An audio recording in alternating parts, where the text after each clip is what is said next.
요한계시록 특강 35번째 시간입니다. 오늘은 계시록 17장 1절에서 7절까지 말씀드리겠습니다. 신비의 큰 바빌론과 그녀에 대한 심판이 되겠습니다. 지난 시간에는 유프라테스 강이 말라서 동쪽의 왕들이 2억의 군대를 이끌고 아마겟돈으로 향한다고 말씀드렸습니다. 그들 군대는 마귀의 영들이 소집한 군대로서 재림하시는 주님과 하늘의 군대에 대항하기 위해서 수집되었습니다. 그리고 마지막 금병재앙이 퍼부어졌고 전무후무한 강력한 지진이 일어나면서 하늘에서는 30km가 넘는 우박이 바위 덩어리처럼 쏟아져 내렸습니다. 그래도 사람들은 여전히 회개하지 않고 하나님을 모독하기에 바빴던 것입니다. 자, 계시록 17장 1절로 가겠습니다. 또 7병을 가진 7천사 중에 하나가 와서 나와 이야기하며 내게 이르되 이리로 오라. 많은 물들 위에 앉은 큰 음녀가 받을 심판을 내가 내게 보여주리라. 본 구절에 많은 물들은 세상을 얘기합니다. 따라서 많은 물들 위에 앉은 큰 음녀는 땅, 즉 세상 왕들 위에 군림하는 큰 도시입니다. 계시록 17장 18절이 이 구절을 해석해 주시고 계십니다. 계시록 17장 18절을 먼저 보십시오. 또 내가 본 그 여자는 땅의 왕들 위에 군림하는 저 큰 도시니라. 자, 여자가 도시라고 말씀하시죠. 자, 음녀로 불리는 그 여자는 성도들의 피와 예수님의 순교자들의 피에 취해 있다라고 또 말씀하십니다. 계시록 17장 6절 또 보십시오. 또 내가 보매 그 여자가 성도들의 피와 예수님의 순교자들의 피에 취하였으므로 내가 그녀를 보고 크게 놀라며 이상히 여기니. 그녀는 또 자주색과 주홍색 옷을 입었습니다. 각양 보석으로 자신을 꾸미고 그녀의 상징은 금잔입니다. 계시록 17장 4절입니다. 그 여자는 자주색 옷과 주홍색 옷을 차려입었고 금과 보석들과 진주들로 꾸몄으며 가증한 것들과 자기의 음행으로 인한 더러운 것으로 가득한 금잔을 손에 가졌더라. 자, 이 정도면 여러분들은 이 여자가 누군지 알 수 있을 것입니다.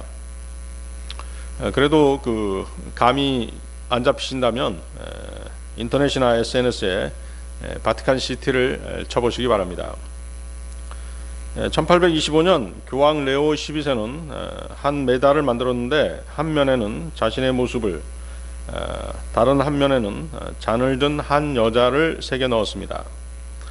그 여자의 모습이 새겨진 동전의 한 면에는 세뎃 슈퍼 유니버숨이라고 쓰여 있었습니다.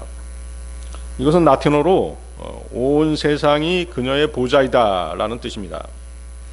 레오 12세는 온 세상 위에 앉아있는 여자의 모습과 자신의 모습을 새긴 메달을 만든 것입니다.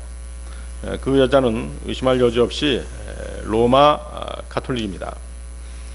그녀의 존재는 신비들로 가득 차 있습니다. 그녀는 성경을 이해하지 못할 뿐더러 전혀 성경대로 하지 않는 사탄의 신부인 로마 교회인 것입니다. 계시록 17장 5절이 그녀의 정체를 말하고 있습니다. 말씀하고 계십니다. 계시록 17장 5절 보십시오. 그녀의 이마에 한 이름이 기록되어 있었는데 신비라 큰 바빌론이라 땅의 창녀들과 가증한 것들의 어미라 하였더라. 사도 요한은 미래의 주의 날로 들림받아서 충격적인 장면을 목격하게 됩니다. 사도 요한은 당시 로마 제국에 의해 박해당했고 유배당한 상태였기 때문에 로마 제국이 성도들을 죽일 것이라고 그렇게 생각했었습니다. 그러나 실제로는 이게도 로마 제국이 아닌 로마 카톨릭임을 알고 요한은 크게 의아해하며 놀랄 수밖에 없었던 것이죠.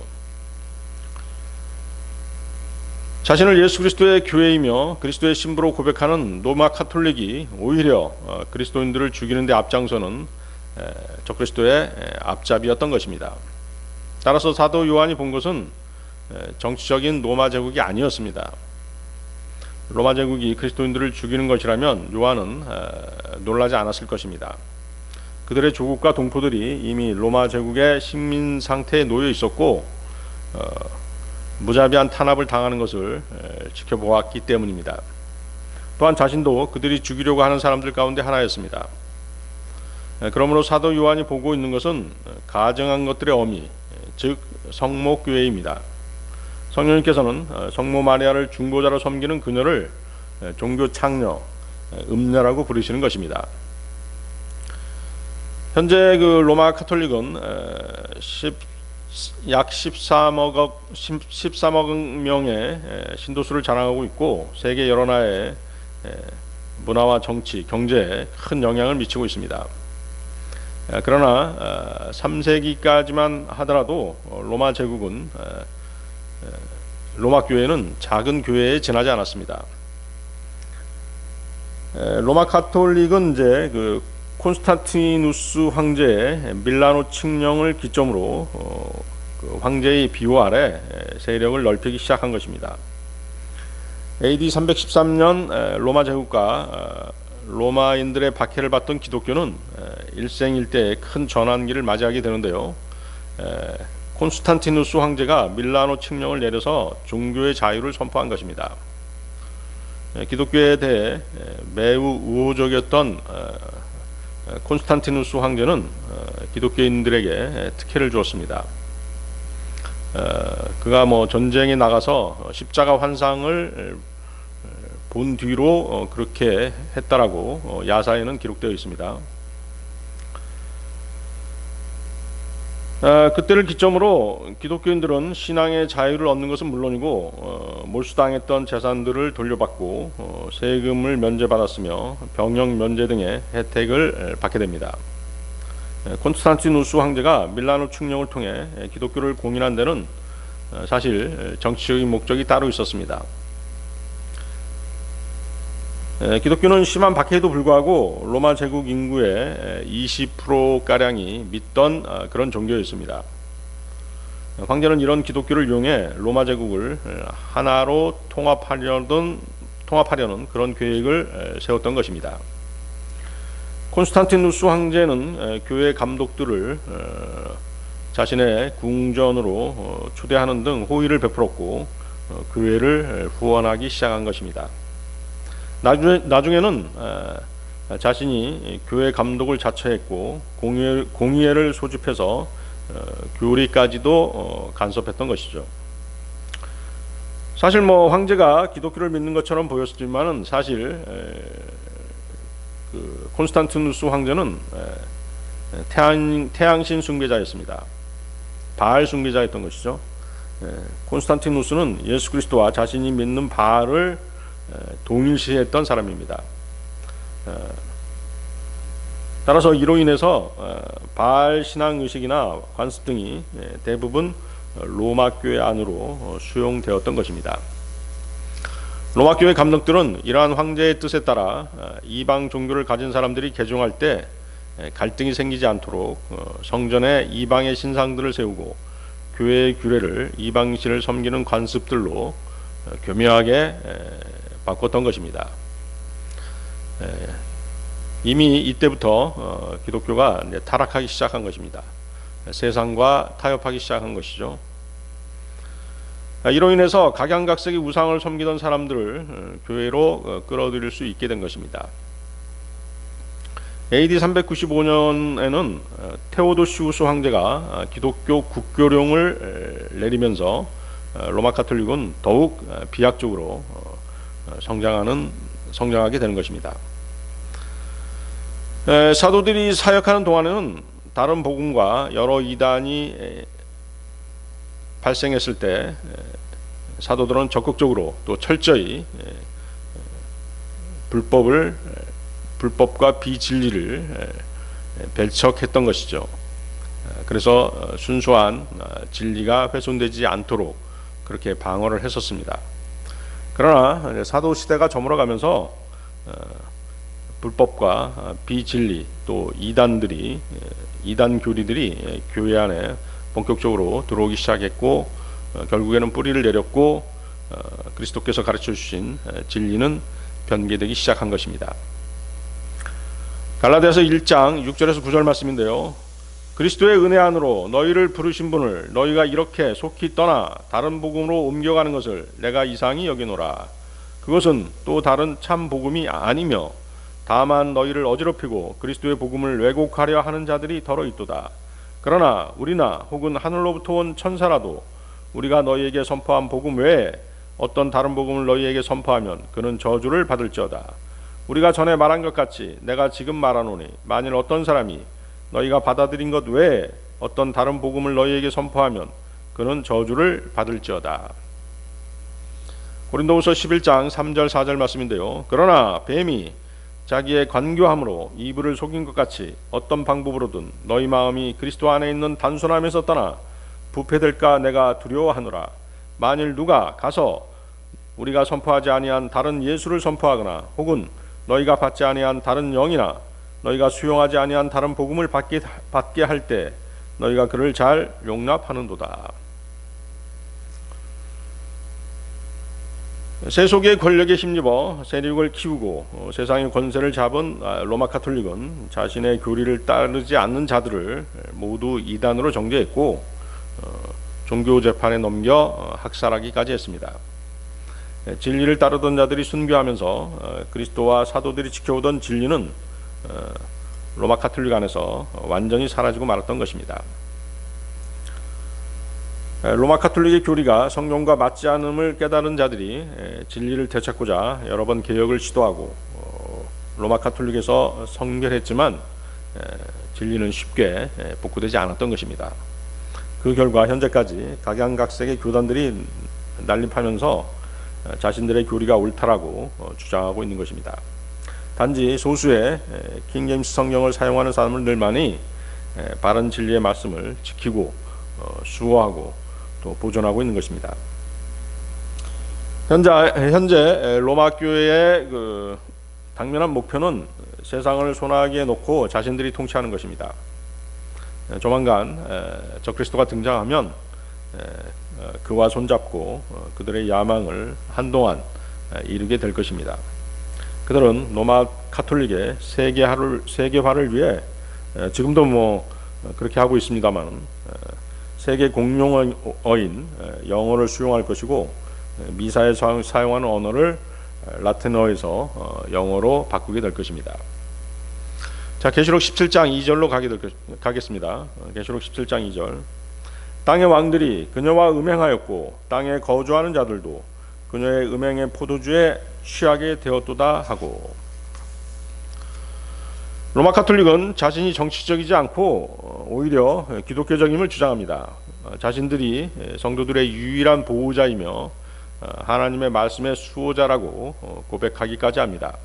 그러나 성경의 관점에서 볼 때 그녀의 유일한 종교활동은 거듭난 성경대로 믿는 그리스도인들을 제거하는 것입니다. 자신들의 교리, 자신들을 비판하는 성경대로 믿는 그리스도인들이 미운 것이죠. 계시록 17장 6절에 아까 우리 그 말씀 읽어보셨죠? 다시 한번 읽어보겠습니다. 또 내가 보매 그 여자가 성도들의 피와 예수님의 순교자들의 피에 취하였으므로 내가 그녀를 보고 크게 놀라며 이상히 여기니. 로마 카톨릭의 활동은 주로 정치적입니다. 전혀 영적이지 않은 것이죠. 로마 카톨릭의 본산, 그 도시가 어디입니까? 바티칸 시티입니다. 바티칸 시티의 통치권은 로마 카톨릭 교회의 수장으로 선출된 교황이 행사합니다. 현재는 2013년 3월부터 프란치스코 교황이 재임 중이죠. 교황은 바티칸 시티 안에서 행정, 입법, 사법에 대한 절대적인 권한을 갖습니다. 교황은 바티칸 정부의 강요들을 임명하는데요. 이들은 교황청 인사들과는 달리 성직자들이 아닙니다. 교황은 교황청의 바티칸 시국위원회에서 통치권을 행사하며 행정권은 중앙협의회의 보좌를 받은 지사들에게 유임하는 것이죠. 바티칸 시국은 전 세계 177개 국가와 공식 외교 관계를 맺고 있고 나라마다 대사관을 두고 있습니다. 매우 정치적인 그런 종교 국가인 것입니다. 로마 카톨릭은 적그리스도가 등장하면 그의 가장 큰 백그라운드, 배경이 될 것입니다. 그리고 그와 손잡고 세계를 지배하고자 본격적인 활동을 전개하게 될 것입니다. 적그리스도는 세계의 모든 종교를 통합하고 그 종교 권력을 음녀인 로마 카톨릭에게 넘겨줄 것입니다. 음녀는 세상을 향해 용을 숭배하고 적그리스도를 경배하라고 부추길 것입니다. 이것이 바로 하나님을 섬기지 않고 마귀를 섬기하는 음행의 포도주인 것이죠. 세상과 세상 사람 그리고 권력자들은 음행의 포도주에 취해 적그리스도를 따라가게 될 것입니다. 자, 계시록 17장 3절 4절로 가겠습니다. 이처럼 영 안에서 나를 광야로 데리고 가니라. 내가 보니 한 여자가 신성모독하는 이름들로 가득하고 7머리와 10뿔을 가진 주홍색 짐승 위에 앉아있더라. 그 여자는 자주색 옷과 주홍색 옷을 차려입었고 금과 보석들과 진주들로 꾸몄으며 가증한 것들과 자기의 음행으로 인한 더러운 것으로 가득한 금잔을 손에 가졌더라. 자, 영 안에서라는 표현이 있죠. 영 안에서라는 표현은 시공간을 초월한 어떤 순간 이동을 나타낼 때 쓰는 표현입니다. 그렇죠? 사도 요한이 자신이 있던 그 시점에서 미래로 이렇게 영 안에서 순간 이동해서 대환란의 상황을 지켜봤지 않습니까? 바로 그것이 이제 영 안에서라는 시공간을 초월한 순간 이동을 나타낼 때 쓰인 표현인 것이죠. 자, 주홍색 짐승을 보고 있는데요. 거기는 이제 신성 모독하는 이름들로 가득합니다. 그 짐승은 이제 하나님이나 하나님을 위하여 바쳐진 거룩한 것을 모독하는 이름들로 가득한 것이죠. 마치 문신이 새겨진 것처럼 그 짐승의 몸에 그런 이름들이 새겨져 있다는 것이죠. 사도 요한은 이제 순간 이동을 해서 광야로 갔고 한 여자를 보는데 그 여자는 신성 모독하는 칭호나 이름들로 가득하고 7머리와 10뿔을 가진 주홍색 짐승 위에 앉아 있다는 것입니다. 7머리와 10뿔을 가진 짐승에 대해서는 우리 앞장에서 설명을 했습니다만 다시 한번 잠깐 복습을 해보겠습니다. 7머리와 10뿔을 가진 짐승은 붉은 용도 그랬었고 적그리스도 짐승도 똑같이 7머리와 10뿔을 가지고 있었습니다. 계시록 12장 3절이죠.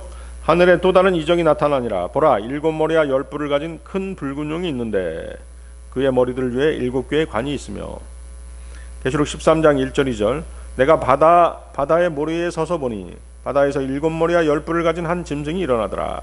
그의 뿔들 위에는 10개의 관이 있고 그의 머리들 위에는 신성모독하는 이름이 있더라. 내가 본 그 짐승은 표범과 비슷하고 그의 발은 곰의 발 같으며 그의 입은 사자의 입 같은데 용이 자기의 권능과 자기의 자리와 큰 권세를 그에게 주었더라. 자, 7머리는 세계 역사에서 세상을 지배했던 7왕 또는 7왕국으로 그들은 적그리스도와 적그리스도의 왕국을 예표하는 나라와 왕들이었습니다. 자, 누구였죠? 바벨왕 nim롯, 이집트 왕 파라오, 아시리아의 사네립, 바빌론의 느부갓네살, 페르시아의 다리오, 그리스의 알렉산더, 그리고 로마의 아우구스투스가 그들이었습니다. 그리고 10뿔은 장차 일어날 열왕으로 적그리스도와 함께해야 할 왕국의 왕들입니다. 계시록 17장 12절에서 그 10뿔은 열왕이다라고 나와 있죠. 계시록 17장 12절. 내가 본 10뿔은 열왕인데 그들이 아직 아무 왕국도 받지 못하였으나 그러나 그 짐승과 더불어 1시간 동안 왕으로서 권능을 받으리라. 7년 대환란 때 잠깐 1시간이면 그렇게 길지 않은 시간이죠. 하루가 될 수도 있고요. 1년이 될 수도 있습니다. 그때 이제 적그리스도와 연합해서 통치를 하게 되는 것이죠. 자, 그런데 이제 다시 돌아가 보겠습니다. 계시록 17장 3절. 짐승이 주홍색이라고 말씀하시죠. 주홍색인 이유는 마지막 적그리스도 왕국은 붉은 용으로부터 권세를 받기 때문에 주홍색인 것입니다. 또 성경에서 주홍색은 피를 상징하고 죄를 상징하는 색깔입니다. 이사야서 1장 18절 말씀인데요. 주가 말하노라 이제 보라 우리가 함께 변론하자. 너희 죄들이 주홍 같을지라도 눈같이 희게 될 것이요 진홍같이 붉을지라도 양털같이 되리라.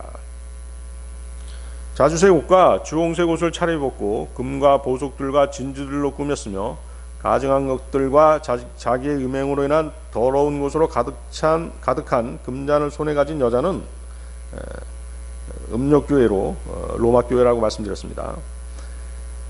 그들의 미사 때에는 화려한 금과 보석들로 치장한 자주색 옷과 주홍색을 차려입은 교황을 비롯한 추기경 사제들이 등장하고 금잔에 가득한 피를 마시면서 용과 적그리스도를 향한 찬가를 부르게 될 것입니다. 금잔은 로마 카톨릭, 즉 신비의 큰 바빌론의 상징입니다. 에레미야서 51장 7절 말씀인데요. 바빌론은 주의 손에 있는 금잔 곧 온 땅을 취하게 한 금잔이었도다. 민족들이 그녀의 포도주를 마셨으므로 미쳤도다. 그러므로 로마 교회는 그리스도의 신부를 흉내내고 그리스도의 몸을 흉내내는 사탄의 교회이며 그 지도자는 이 세상 신인 사탄인 것입니다. 자, 계시록 17장 5절에서 7절로 가겠습니다. 계시록 17장 5절에서 7절 말씀. 그녀의 이마에 한 이름이 기록되어 있었는데 신비라 큰 바빌론이라 땅의 창녀들과 가증한 것들의 어미라 하였더라. 또 내가 보매 그 여자가 성도들의 피와 예수님의 순교자들의 피에 취하였으므로 내가 그녀를 보고 크게 놀라며 이상히 여기니 그 천사가 내게 이르되 내가 어찌하여 놀라느냐. 내가 그 여자의 신비와 그녀를 나르는 짐승 곧 7머리와 10뿔을 가진 짐승의 신비를 내게 말하여 주리라.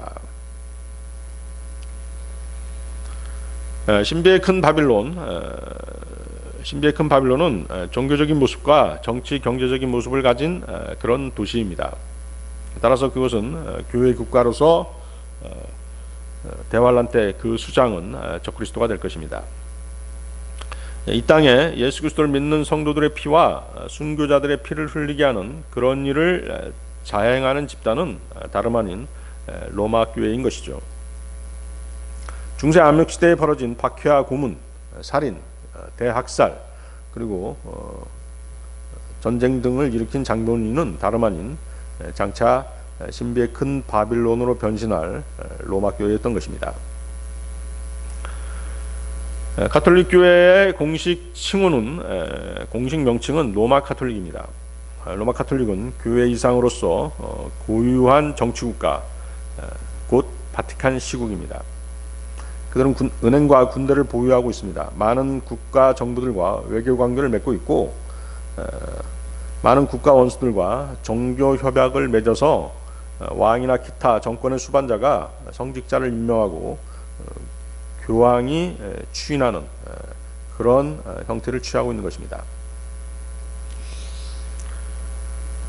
자, 거기 그 땅의 창녀들과 가증한 것들의 어미라는 표현이 있죠. 신비의 큰 바빌론이 대환란에서의 로마 카톨릭인 것은 맞지만 음료와 땅의 창녀들과 가증한 것들의 어미라는 이 표현대로 따지자면 그 기원은 로마 카톨릭이 아닌 것이죠. 로마 카톨릭으로 흘러들어간 고대 바빌론 종교라고 말할 수 있습니다. 자, 음녀인 바빌론 종교의 특징은 카톨릭이 모습을 드러내기 전에도 이미 수많은 종교들 속에 스며들어 왔었습니다.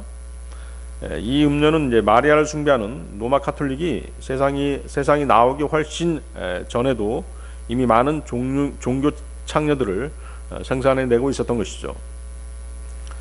큰 바벨론이라는 이름에서부터 우리는 그들 사악한 종교의 기원이 어디인가를 알 수 있습니다. 로마 카톨릭은 신비의 바벨론으로부터 그 사악함을 빌려와서 제 것인 양 쓰고 있는 것입니다. 이는 과거 어느 시점에 바벨론 신비 종교가 로마 카톨릭으로 스며 들어왔음을 의미하는 것입니다. 바벨론 종교의 기원이 창세기 10장 8절에서 10절에 나오고 있죠. 창세기 10장 8절에 10절 한번 보십시오. 구스가 리므롯을 낳았는데 그가 땅에서 강력한 자가 되기 시작하였더라. 그가 주 앞에서 강한 사냥꾼이었으므로 사람들이 얘기를 아무개는 주 앞에서 강한 사냥꾼인 니므롯 같다 하느니라. 그의 왕국의 시작은 시날 땅에 있는 바벨과 에렉과 아갓과 갈레였으며. 자, 니므롯이 등장하죠.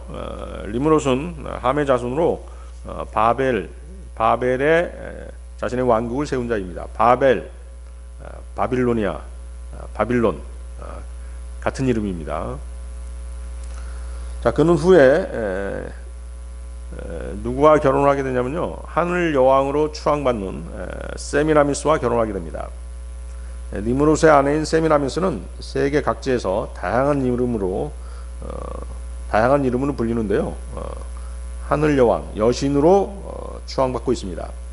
세미라미스는 그리스에서는 아프로디테, 또 그리스 로마에서는 이제 비너스, 다이애나, 아테네, 이집트에서는 이시스라고 그렇게 불리고요.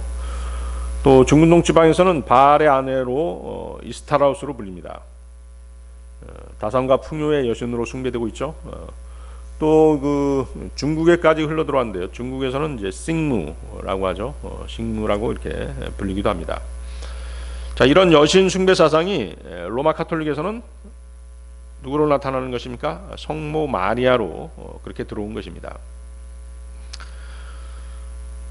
주 앞에서 강한 사냥꾼이라는 의미는 하나님을 대적한다는 뜻입니다.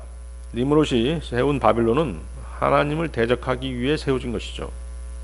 니므롯 시대에는 노아 홍수 이후에 짐승들이 번성해서 인간들에게 큰 위협을 강하던 그런 시기였습니다.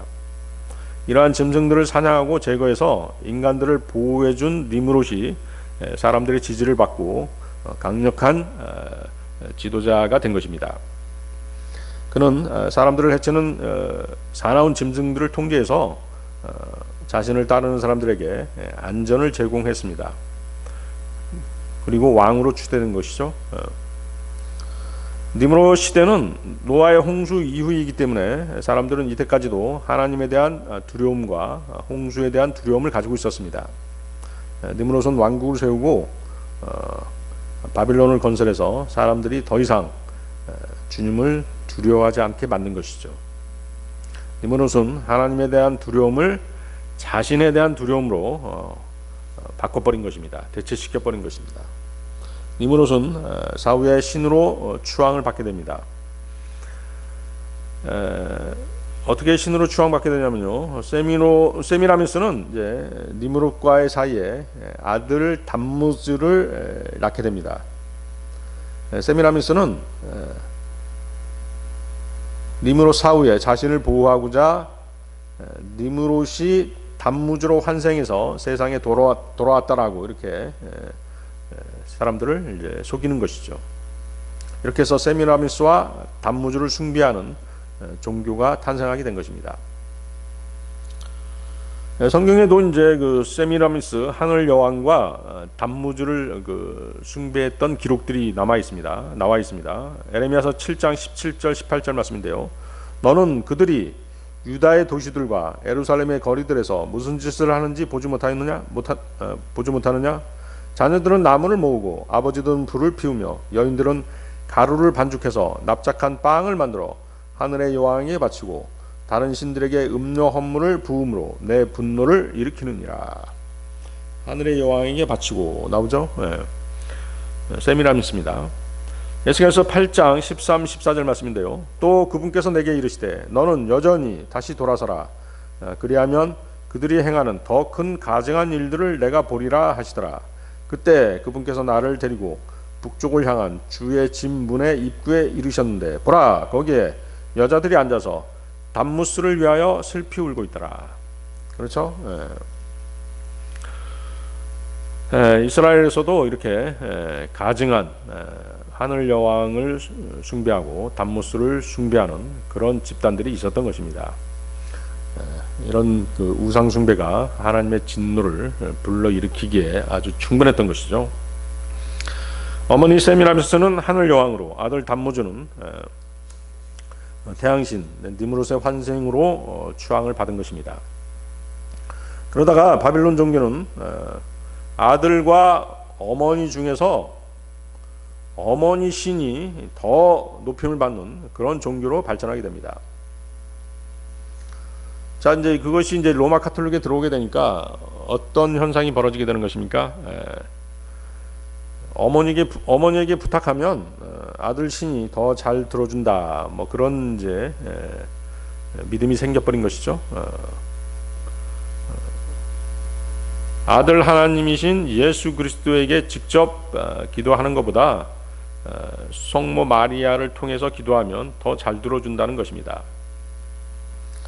이렇게 바빌론 종교는 바벨탑이 무너지면서 각기 다른 언어를 지닌 사람들과 함께 세상 곳곳으로 퍼져 나갔던 것입니다. 이집트, 그리스, 페니키아의 우상 숭배가 다 바빌론 종교에서 비롯된 것입니다. 모든 종교의 뿌리는 바로 이 바빌론인 것입니다. 그래서 땅의 창녀들과 가증한 것들의 어미라는 표현이 맞는 것이죠. 그리고 이 바빌론 종교를 원형 그대로 가장 잘 보존하고 있는 곳이 바로 지금의 로마 카톨릭인 것입니다. 바빌론 종교는 로마인들의 종교로 전수되었고 로마인들의 종교는 그대로 로마 카톨릭으로 전수된 것입니다. 물론 그 전 과정은 바빌론 종교가 어디로 먼저 들어간 것이에요? 바알 숭배 사상으로 들어갔다가 이제 그 단계를 거쳐서 로마 카톨릭으로 들어온 것입니다. 뭐 그 얘기는 이제 우리 뭐 지난 시간에 한번 했던 것 같습니다. 단 지파가 그 바알 숭배 사상, 페니키아의 종교를 수용했다라고 말씀드렸죠. 그것이 북이스라엘로 들어갔고, 북이스라엘로 어떻게 들어간 것입니까? 아합 왕이 그 시돈 왕의 딸 이세벨과 결혼함으로써 들어오게 되죠. 그런 식으로 이스라엘로 들어왔고 또 바알 숭배 사상이 다시 로마 카톨릭으로 넘어 들어가게 된 것입니다. 자, 이렇게 해서 바벨론 종교가 기독교의 모습을 갖추게 된 것이죠. 갖추고 또 이렇게 됨으로써 이교도 신전은 로마 교회가 됐고 이교도의 신들은 로마 교회의 성인이 된 것입니다. 세인트가 된 것이죠. 또 이교도의 축제는 로마 교회의 명절이 됐고 담무스의 생일이 12월 25일로 지정해 놨죠. 사실 태양신 바알의 생일이죠. 그렇죠? 그런데 이것이 이제 자꾸면은 뭐예요? 예수 그리스도의 생일이 됐고 성탄절이 된 것입니다. 그러면서 이교도들의 관습이 로마 교회에 전파되면서 하나의 종교 문화가 되어버린 것입니다. 따라서 로마 카톨릭은 신비의 바벨론의 뿌리가 아니라 열매에 불과한 것이죠. 카톨릭은 바벨론 종교의 창시자가 아닌 추종자인 것입니다. 카톨릭은 어미가 아닌 딸 정도 된다고 봐야 되겠죠. 땅과 창녀들과 가증한 것들의 어미는 바빌론 종교인 것입니다. 사탄은 바빌론 종교를 통해 인간이 하나님을 떠나 다른 우상들을 숭배하고 자신을 숭배하게 하려고 그렇게 계획했던 것입니다. 신비의 큰 바빌론은 더럽고 불경하며 타락한 성경적인 기독교의 모든 거짓 모조품에 불과한 것입니다. 그것은 하나님의 저주를 받을 것이며 불태워지기로 정해져 있고 하나님의 철저하고 영원한 심판이 예정되어 있습니다. 계시록 18장 8절인데요. 그러므로 그녀가 받을 재앙들 곧 사망과 애곡과 기근이 한날에 임하리라. 그녀가 완전히 불에 타리니 그녀를 심판하시는 주 하나님은 강하시니라. 계시록 18장 21절인데요. 힘센 천사 하나가 큰 맷돌 같은 돌을 들어 바다에 던지며 이르되 저 큰 도시 바빌론이 이같이 세차게 던져져서 다시는 보이지 아니하리로다. 이곳 지상에서 멸망한 이후에도 신비의 큰 바빌론은 계속해서 불에 타게 됩니다. 영원히 불에 타는 것이죠. 이러한 심판에 대해서 하늘에서는 아멘과 할렐루야로 화답하게 됩니다. 계시록 19장 2절 4절 말씀입니다. 그분의 심판들은 참되고 의로우니 그분께서 음행으로 땅을 부패시킨 그 큰 음녀를 심판하시고 또 자신의 종들의 피의 원수를 그녀의 손에 갚으셨도다 하더라. 그들이 다시 이르되 할렐루야 하더라. 그녀의 연기가 영원 무궁토록 올라가더라. 또 24 장로와 4 짐승이 엎드려서 왕자에 앉으신 하나님께 경배하며 이르되 아멘 할렐루야 하니. 오늘은 여기까지 하도록 하겠습니다.